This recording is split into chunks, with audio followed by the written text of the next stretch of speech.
I'm Phyllis Gill, and my husband and I moved into Toby Jones about 2.5 months ago. I was on the board for about 20 years here at Toby Jones. During the time that I was on the board, the Employee Scholarship Fund was started, and it was started by people who live here, residents living here, who mostly were retired teachers, who realized that we had a lot of young people working here in the dining room and as aides and so forth, who wanted to go to school to continue their education, and a scholarship fund for them would be a terrific idea. So that was started. It was very new and just took off, and it's just a huge program now.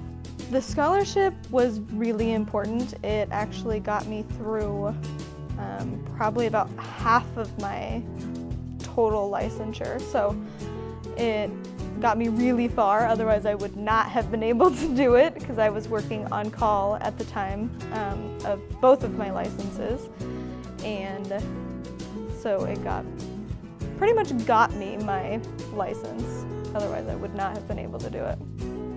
Well, this particular summer, it has meant everything to me and my ability to actually go to school during the summer.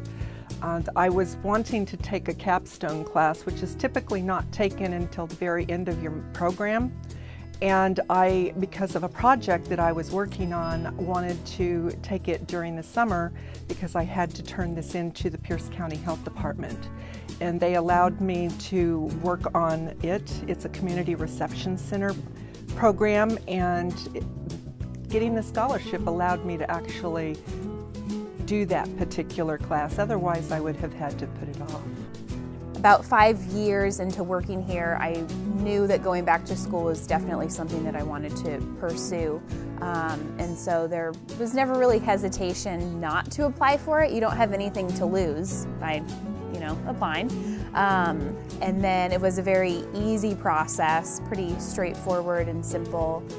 Timeline worked out well with the quarters of my school as far as when the applications are due and the supporting documentation that you need for them. So it was always a very straightforward process, which I appreciate.